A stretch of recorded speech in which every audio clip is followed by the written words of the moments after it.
Y'all, I'm just looking at this whole world go to hell in a handbasket, and yeah, all I can do is get the popcorn. Y'all, I am Theo E.J. Wilson, looking at the media, trying not, really giving it the old college try, not to call the Austin bomber what the fuck he is. He's a fucking terrorist. Just say the words. He's a terrorist, all right? It's that easy, right? And this denial that I'm seeing reminds me of a speech that I saw back in 1997.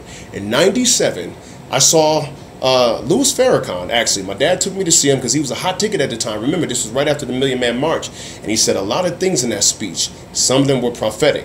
And I'm not a Muslim. I do not think that Louis Farrakhan is a prophet. But some of the things did come true. And one of the things he said was that America will fall due to internal rot.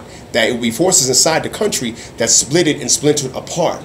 Well, we can see that that's definitely the case in terms, at least economically. In 1997, the national debt was about $5.4 trillion, which was only 62% of GDP, meaning it wasn't 100% yet. America was solvent.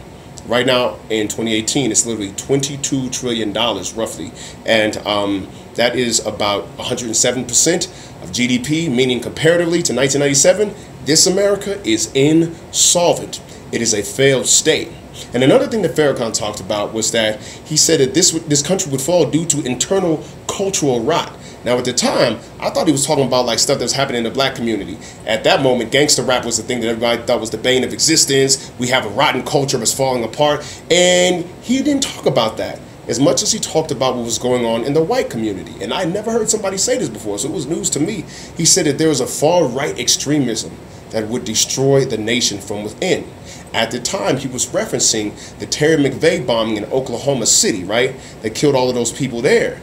But as we see, his words are actually coming to pass in this aspect too. In fact, this is so crazy, man. The Department of Justice statistics say that in the last 10 years, 71% of the terrorist attacks on American soil have come from far right-wing white Christian extremists. 71%. And every time I point that out, somebody from the far right says, hey, what about those people in Antifa? What about those leftist extremists? What about the Greenpeace and the anarchist Black Cross? Well, according to these same statistics, only 3% of terrorist attacks on American soil in the last 10 years have come from the far left. 3% versus 71% makes the left, in terms of terrorism, a non-factor. What about black identity extremists? Not even close. Not even close. In fact, that's packing a fat zero. We have to start looking at this far-right, white-wing extremism that's happening because it is going to be one of these factors that changes the entire culture when the backlash to that extremism shows up.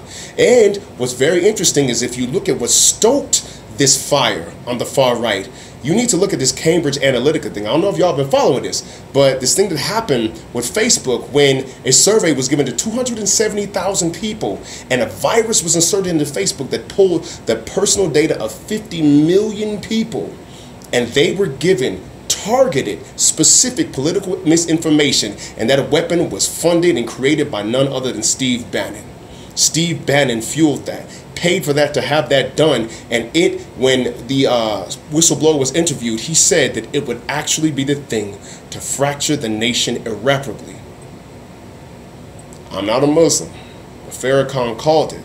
And if we can't get this far-right extremism together, if we can't get the NRA out of the pocket of the Republican Party, we're looking at an irreparable breaking down of the empire. It's going to be something like get your marshmallows, because Rome is burning, y'all.